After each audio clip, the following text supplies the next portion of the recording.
Hey, what's up everybody? Welcome back. Brandon again. Want to talk quick about the comp spec drop-in bench that I had made recently from Zach from Firehouse Fabricators. I'll link his IG in the description box below.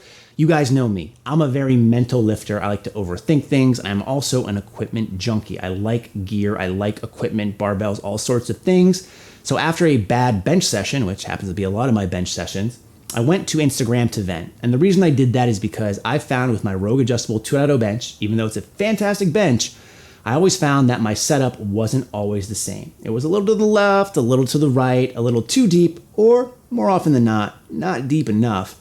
And I was just frustrated. And I went to Instagram with a mock-up drawing I just drew on my phone in between sets and said, why doesn't someone make a drop-in bench for my Rogue Monster rack? And a lot of people reached out to me and said that they could help me make this. So we started the process going. And as I mentioned, I worked with Zach in order to get this done. So after some conversation, we spitballed some ideas. He had some mock-ups that he sent me. I in turn posted these on Instagram and asked for your feedback because I kind of thought that I knew what I wanted, but I wanted to make sure I wasn't missing anything. Had some really great ideas come out of it. Some we implemented, some we just completely wrote off, and some weren't really feasible.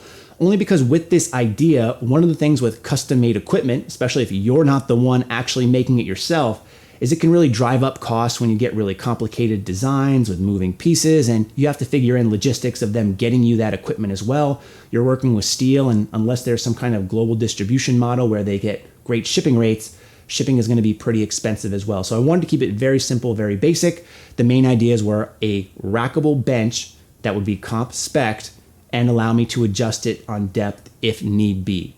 So that's basically where we started, and after spitballing ideas, going back and forth with you guys, getting your feedback, we came up with the following design. And I was really happy with how it looked, and we proceeded to build the unit itself. Now, one of the issues we ran into on this build was how tall the actual frame was going to be, because I wasn't 100% sure on what kind of bench pad I wanted to put on it, and all bench pads are not created equal in terms of width and thickness. So for this, if you take a look at comp specs, you're looking at usually 16.5 to 17.5 inches off of the ground.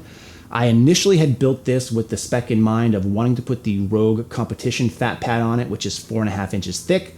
So on this frame, that would bring the bench to 17 inches. Now with this too, I did have the idea of using spacers so you can micro adjust. So if you want 17.5, you can do it. But I didn't want to just go for 17.5 right off the bat, because if I found I wanted to drop it down some, I just wanted to have that availability as well.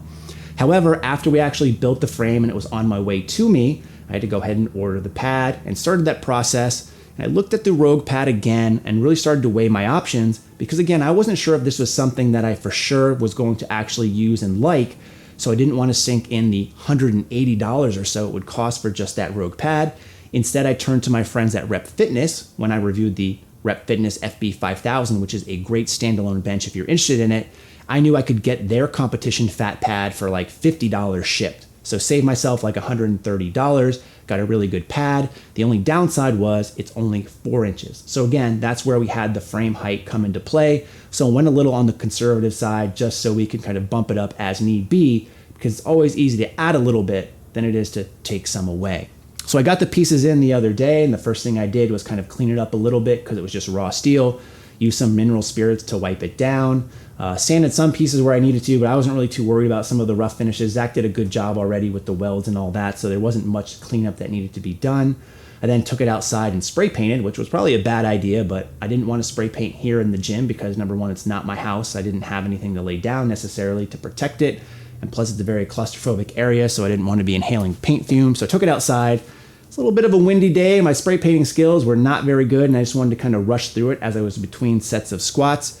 Also, probably not a good idea to spray paint in the wind when you have a white car right nearby, although it didn't get damaged. It could have been a bad time for sure. And after the paint dried, I came back in and bolted it all together, which were bolts I had to buy from the Home Depot for both the frame itself and to attach the pad. So between the mineral spirits, spray paint, and the bolts, I think that cost me like $25 or so from Home Depot.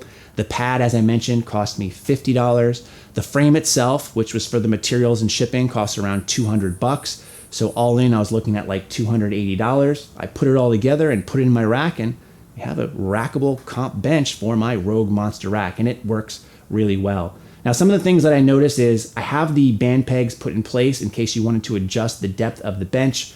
Second thoughts being that that probably isn't really necessary because you can just throw it right against the uprights and it's a perfect comp spec bench as is. I don't think many people will want to go any less shallow than that necessarily. I also thought that the band pegs might help make it even more secure, but to be honest, when you're laying on the bench itself and using your leg drive and pressing up against the uprights themselves, the bench and the pad doesn't go anywhere anyway. So the band pegs were kind of a nice idea, but not one that really worked out. One of the other things we added on from your guys' suggestions was back feet, because initially we were just going to have the bench rest on the cross members, which would have worked fine for sure, because kind of what it does right now, it's just resting comfortably on there, and those uprights are protected by UHMW, so the bench frame doesn't scratch my rack itself.